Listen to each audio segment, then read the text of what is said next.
শোনো না, আমার তো এখানে কোর্স কমপ্লিট হয়ে গেল। আমি কালকেই গ্রামের বাড়ি ফিরে যাচ্ছি, কিন্তু তোমাকে ছেড়ে যেতে আমার একটু ইচ্ছা করছে না। তোমাকে ছাড়া আমি এক মুহূর্ত থাকতে পারবো না। দূর পাগলি, তুমি কি সারা জীবনের জন্য চলে যাচ্ছ? বরং এটা ভালো হলো, তুমি বাড়ি গিয়ে আমার শ্বশুর মশাইকে আমাদের ভালোবাসার কথাটা বলবে। শ্বশুর মশাই যদি রাজি হয়ে যায় তাহলেই আমাদের বিয়ে। না গো, তুমি যতটা সহজ ভাবছো ততটা সহজ না। আমার আব্বা এইভাবে কোনোদিনই বিয়ে দেবে না। কেন দেবে না? যখন শুনবে জামাই ফুটবলের ন্যাশনাল টিমের প্লেয়ার, তখন মেয়েকে নিয়ে ছুটে চলে আসবে। যদি আব্বা রাজি না হয়? তাহলে অন্য কাউকে বিয়ে করে ফেলবো। তুমি আমাকে রেখে অন্য কাউকে বিয়ে করবে? বলো বলো। লাগছে তো। তুহিনা, এই ছেলেটা কে? আমি ওকে চিনি না। তাহলে একে মারছিলি কেন? আমাকে বারবার ডিস্টার্ব করছিল, তার জন্য। এসব তুমি কি বলছো? আরে কে যার জন্য তুমি মিথ্যে কথা বলছো? বললাম তো আমি আপনাকে চিনি না। কি? তুমি আমাদের 2 বছরের সম্পর্ক অস্বীকার করছো? ছি, তুমি এতটা নোংরা মেয়ে। দেখেন, আমি আপনাকে চিনি না। আপনি এভাবে বানিয়ে বানিয়ে মিথ্যা কথা বলছেন কেন? তুমি আমাকে চেনো না? তুমি আরেকবার বলো আমাকে তুমি চেনো না? এই এদিকে তাকা। কি বললো শুনতে পেলি না? শালা মেয়ে দেখলে পিছনে লাগতে ইচ্ছে করে না? শোন, এরপরে যদি তুই হিনার পেছনে লাগিস না, শালা ঠ্যাং কেটে হাতে ধরিয়ে দেবো। চল।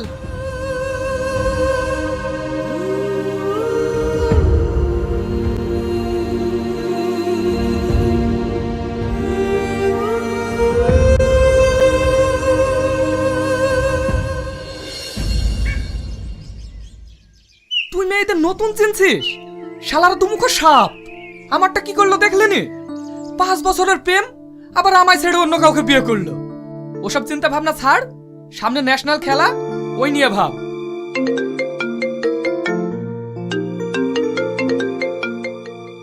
কিসের জন্য ফোন করেছো? আর অপমান করতে বাকি আছে? বিশ্বাস করো, আমি তোমাকে অপমান করতে চাইনি। আমি তোমার কোনো কথা শুনতে চাই না। তুমি আমায় ভুল বুঝছো। তুমি আমার একটা কথা শোনো। তোমার আমি কোনো কথা শুনবো না।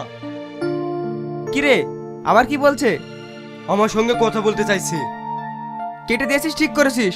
এটা ওদের অভিনয়। ওর জন্য তো আমি মেয়ে জাতিকে ঘৃণা করি। দেখ, একজনের জন্য সব মেয়েগুলোকে খারাপ ভাবা ঠিক না।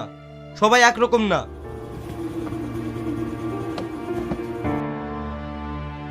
শফিক, তুমি আমার একটা কথা শোনো। তুমি এখানে চলে এসেছো, তোমাকে আমি বললাম না তোমার সঙ্গে আমি কোনো কথা বলতে চাই না? দেখো, আমি জানি আমি কালকে যেটা করেছি ভুল করেছি, কিন্তু আমি ওটা করতে বাধ্য হয়েছি। কারণ আমার সামনে যে দাঁড়িয়েছিল সেটা হচ্ছে আমার ছোট মামা, এই অঞ্চলের নাম করা মস্তান। যদি আমার আর তোমার সম্পর্কে জেনে যেত তাহলে তোমাকে শেষ করে দিত। তাই আমি অস্বীকার করতে বাধ্য হয়েছি। প্লিজ তুমি আমাকে ভুল বোঝো না। আমি তোমাকে বিশ্বাস করি না, তুমি যাও এখান থেকে। শফিক, আজকে আমি গ্রামের বাড়ি চলে যাচ্ছি। প্লিজ তুমি আমাকে ভুল বোঝো না। আমি তোমাকে ছাড়া বাঁচবো না শফিক, আমি তোমাকে ছাড়া বাঁচবো না।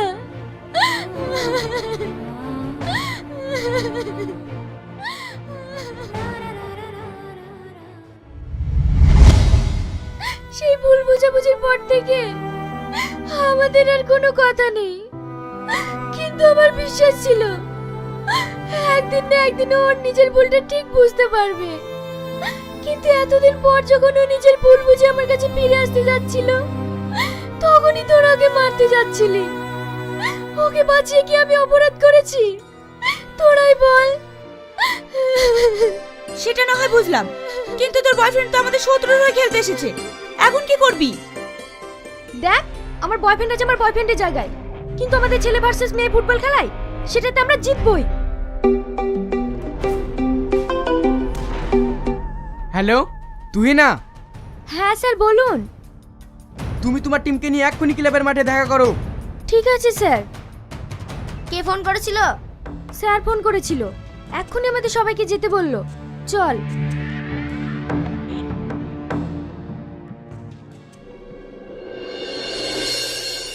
স্যার, সেদিন যদি আমরা না থাকতাম তাহলে ওরা আমাদের প্লেয়ারটাকে অক্ষম করে দিত। এর কিন্তু আমরা বিচার চাই। হ্যাঁ স্যার, আমরা এর বিচার চাই। তোমরা চুপ করো, আমি সব শুনেছি। কি ব্যাপার তুই না, এসব আমি কি শুনছি? তোমার টিম নাকি এই হারের প্লেয়ারটাকে মারতে গিয়েছিল? হ্যাঁ স্যার।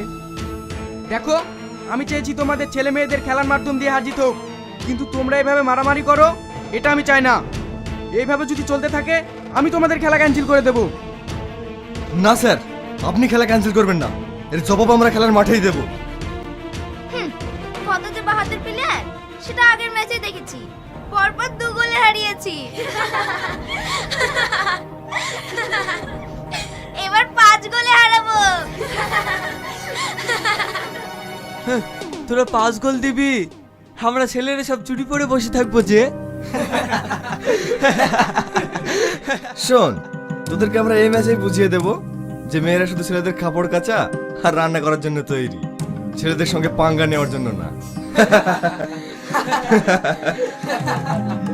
চুপ করো, তোমরা কতটা ভালো প্লেয়ার হয়েছো সেটা কালকে খেলার মাঠেই দেখা যাবে।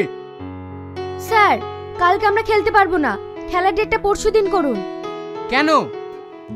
বুঝতে পারছেন না স্যার, আমাদের সাথে খেলতে ভয় পাচ্ছে। বাড়িতে একদিন খাওয়া দাওয়া করে শক্তি জোগাড় করবে। তোদের সঙ্গে খেলতে আমরা সব সময় রাজি, শুধু কালকে একটা কাজ পড়ে গেছে, তাই ডেটটা চেঞ্জ করতে হচ্ছে। ঠিক আছে, খেলা পরশুদিনই হবে।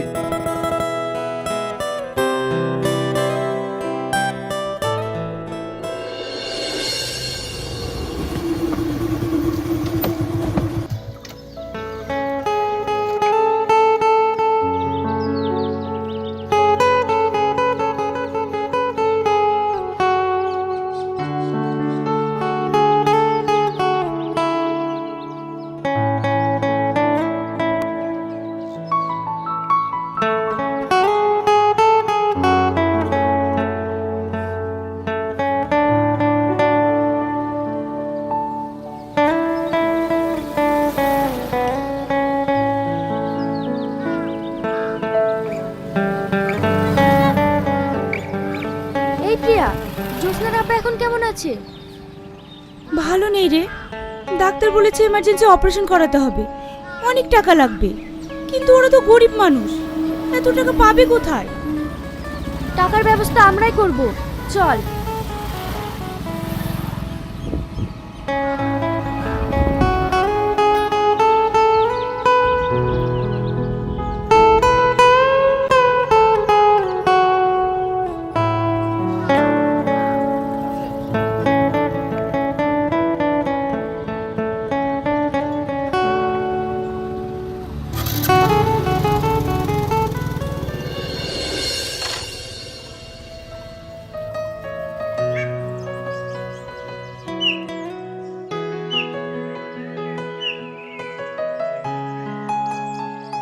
একটা কথা বুঝতে পারলাম না, কালকে ওরা খেলো না কেন? তাহলে কি ওরা নতুন কোনো প্ল্যান করছে? ওদের বিশ্বাস নেই ভাই, ওরা বিশাল ডেঞ্জারাস মাল। আরে ওরা যত পরিকল্পনা করুক, ম্যাচে আমরাই জিতবো। ওদের গোবর তোলা হাত গোবরে তুলবে। শোন, তোরা যতটা সহজ ভাবছিস ততটা সহজ না, ওদের কিছু না কিছু মতলব তো আছেই। আমাদের সবাইকে সতর্ক থাকতে হবে। ঠিক আছে ভাই।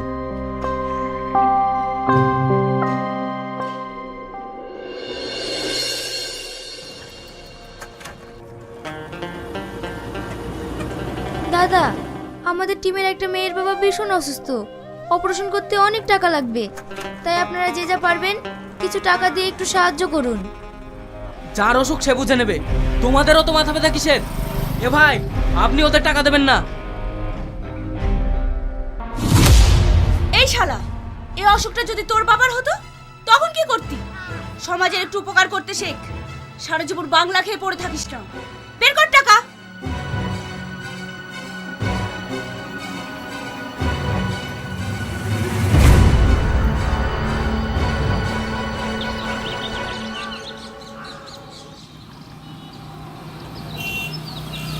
দাঁড়ান দাঁড়ান দাঁড়ান।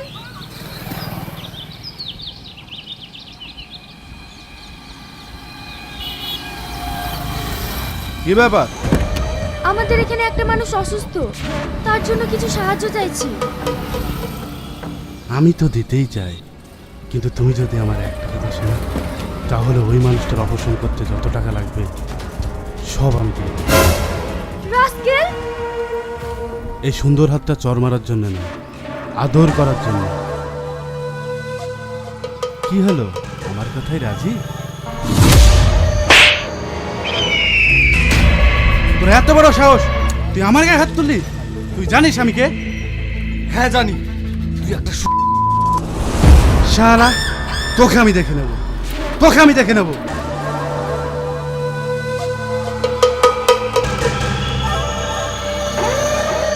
হট শালা। শোন, ভাবিস না যে তোদেরকে বাঁচালাম। তোদের জায়গায় যে কোনো মেয়ে থাকলে আমি ঠিক এটাই করতাম। তবে একটা জিনিস ভালো লাগছে, তোরা সমাজের উপকার করছিস। এই নে।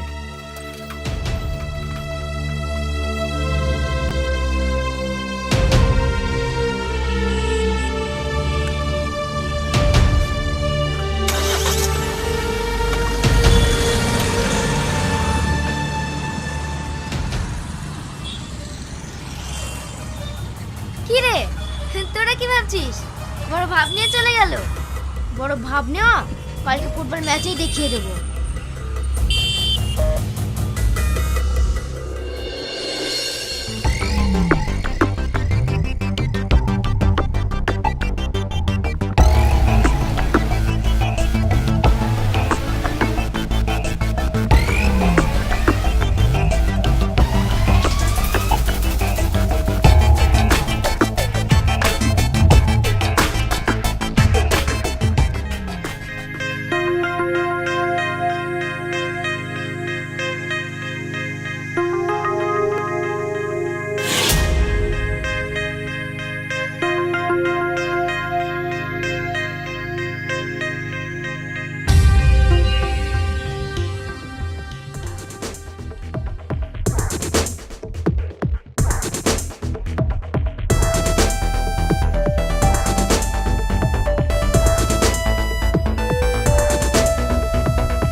ভাই, তোর যে মেয়েদেরকে জেতানোর কথা ছিল, কিন্তু ছেলেরা জিতে গেল যে, মেয়েরা কি শুনবে?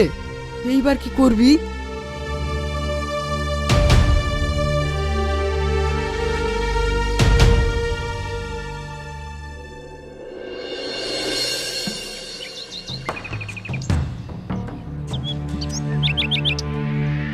এই, তুই যে বললি ও চায়ের দোকানে আছে, কই ও? ওই তো বসি। ধরে নিয়ে আয় ওকে।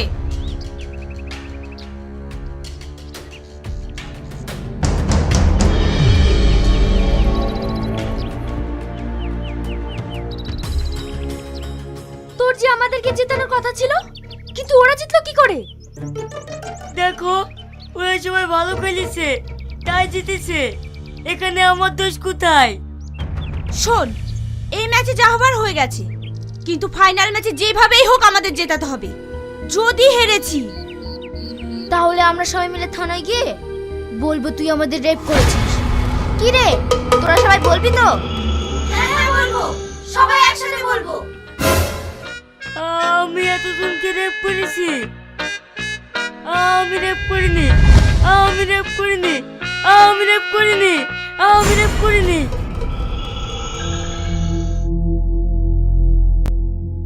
বিশু, বিশু!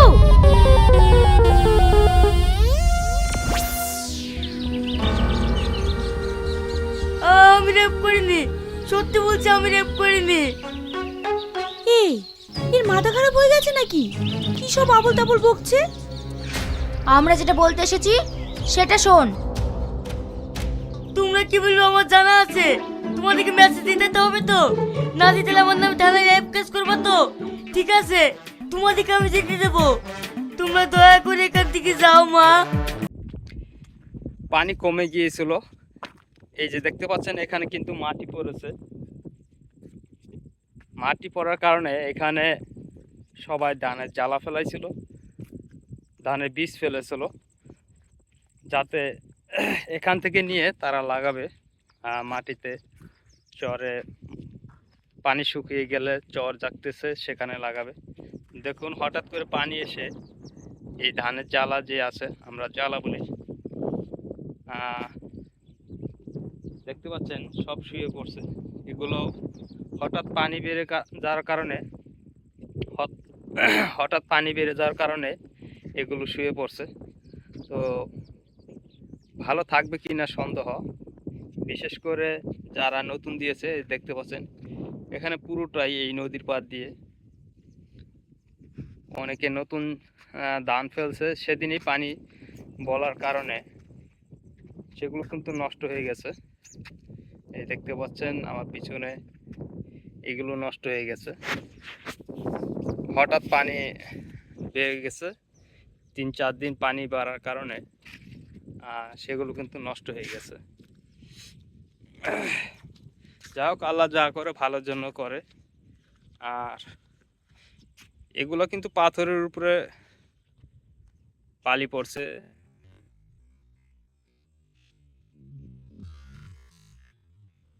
প্রত্যেকটা মানুষই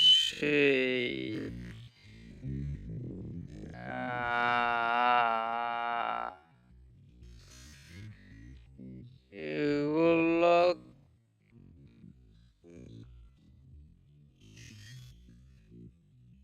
তাদের নিজেদের জন্য, খাওয়ার জন্য,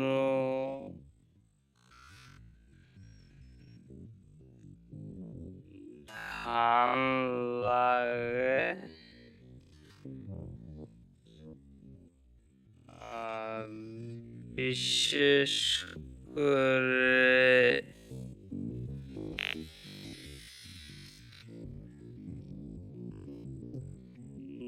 যারা এখন তো বর্তমান সব কিছুর দাম বেশি,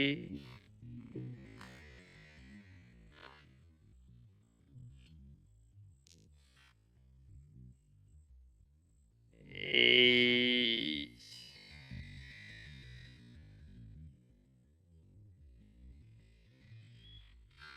নদীর পাড় দিয়ে যেহেতু সরকার জায়গা নিয়ে গেছে, সে জায়গা দিয়ে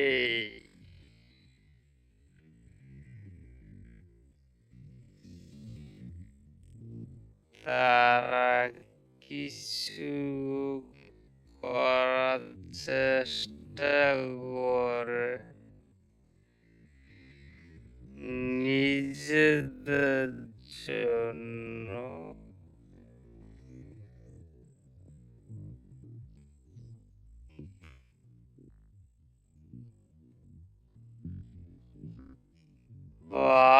সমাজের যে অবস্থা, সব কিছুর দাম বেশি, তাই সবাই টুকটাক করে চেষ্টা করে নিজেরা যাতে খাইতে পারে সেটা যেন নিজেরা করে খাইতে পারে।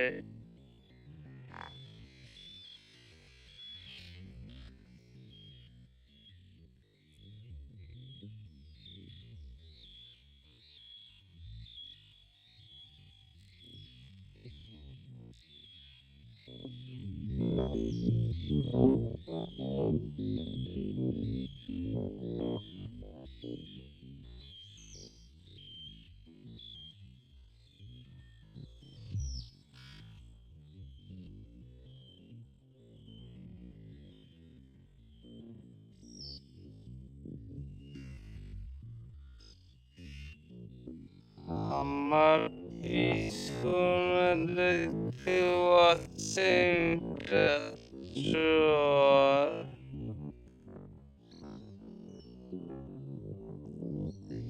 এই চরটা একটা সময়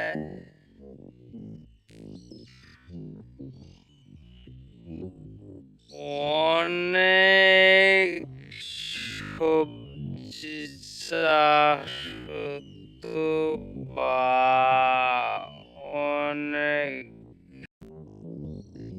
এই চরটায় একটা সময়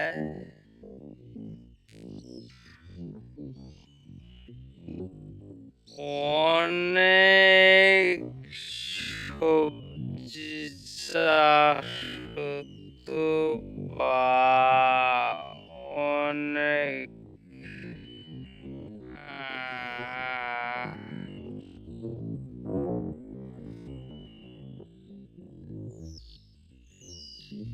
মানে চাষাবাদ হতো, মানুষ চাষাবাদ করতো।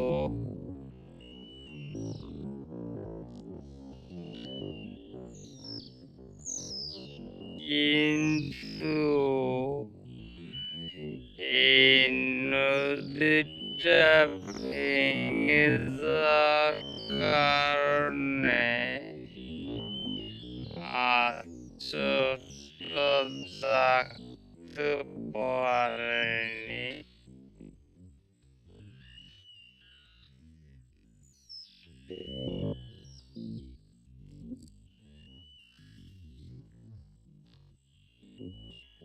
যতটুকু জাগবে ততটুকু ড্রেজিং করে মাটি বিক্রি করে খায় কিছু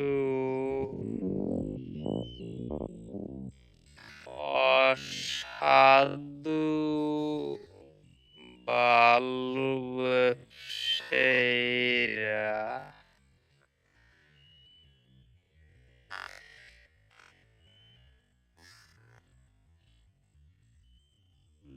যার কারণে এই চরটা জাগতে পারেনি।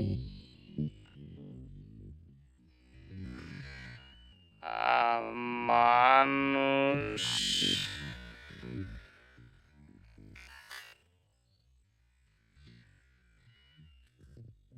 ফসল ফলাদি উৎপাদন করতে পারে না।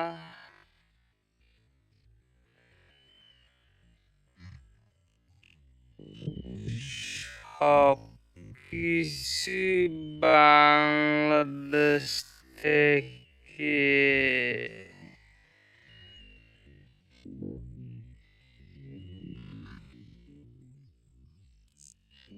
বিলুপ্ত হওয়ার পর্যায়ে এই দেখতে পাচ্ছেন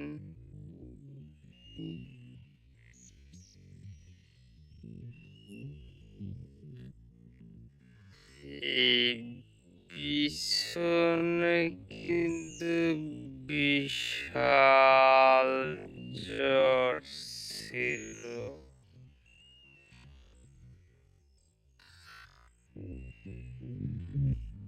আমি যেখানে দাঁড়িয়ে আছি এটা ছিল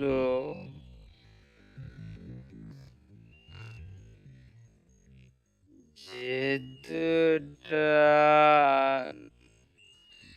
পদ্মা সেতুর নদী শাসনের কাজে তারা এটা ড্রেজারিং করে এখন নদী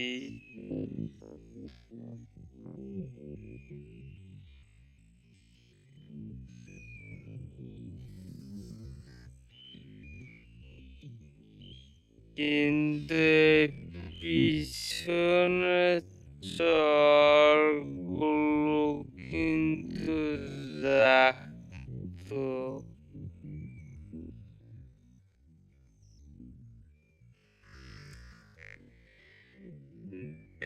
ড্রেজারিং করার কারণে অসাধু বালু ব্যবসায়ীদের কারণে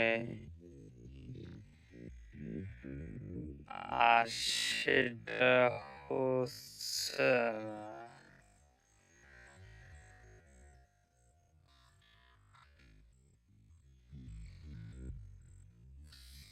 খুবই দুঃখজনক।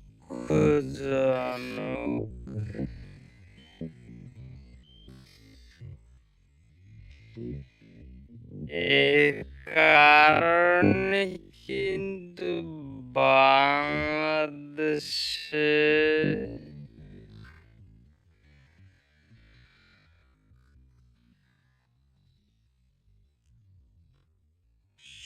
সবজির দাম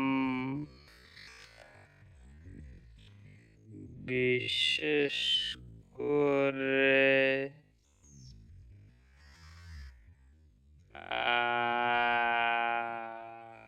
কাঁচা বাজারের যে দামগুলো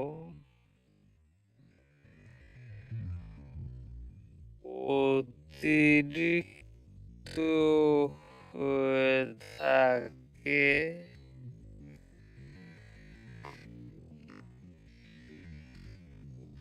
কারণ চাষাবাদ কম,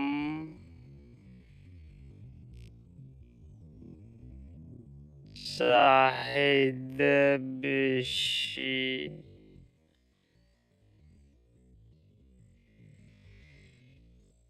বিদেশ থেকে আমদানি করতে হয়।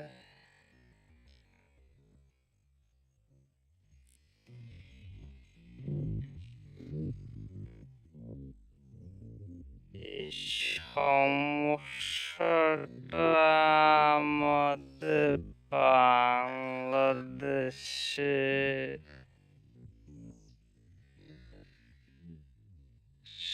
সামনে হয়তো আরো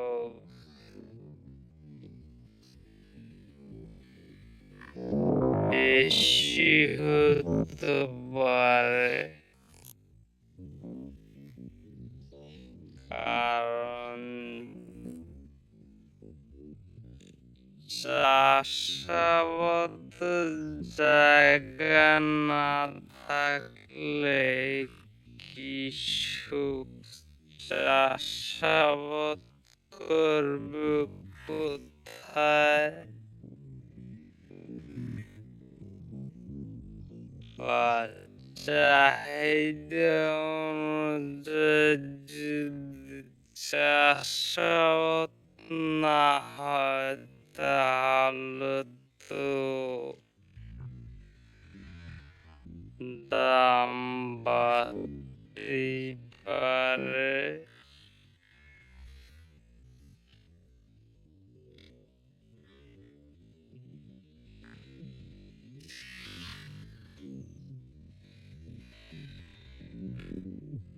এটা খুবই দুঃখজনক একটি ঘটনা।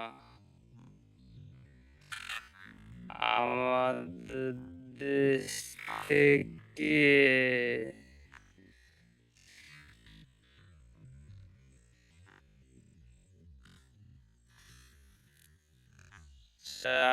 চাষাবাদ বিলুপ্ত হওয়ার পর্যায়ে।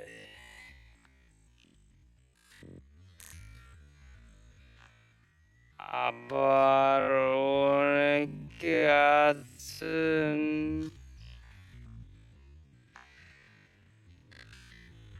আগে চাষাবাদ করতেন কিন্তু এখন চাষাবাদ করেন না।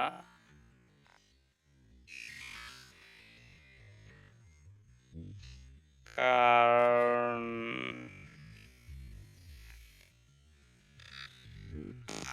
আগের তুলনায় এখন অনেক লস হয়।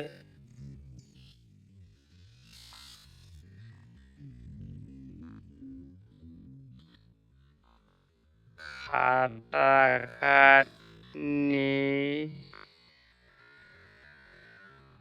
ওষুধের দাম বেশি,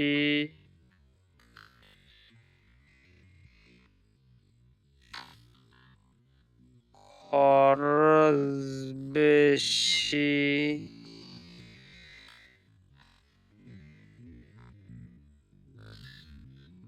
বিভিন্ন কিছু মিলিয়ে ঝিলিয়ে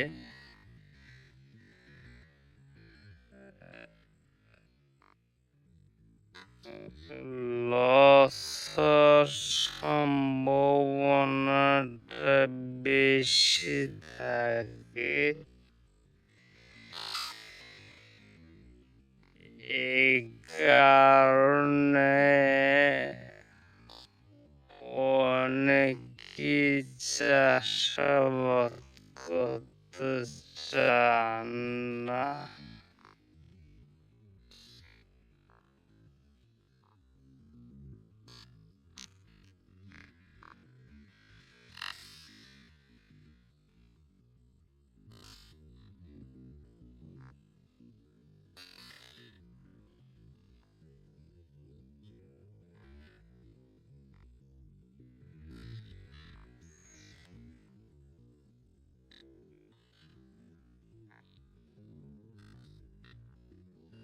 আর বাকিটা আল্লাহ ভরসা।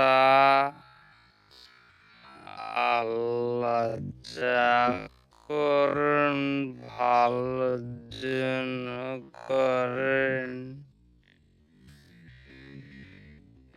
রিজিকের মালিক আল্লাহ, এই বিশ্বাসটা সবাই রাখবেন।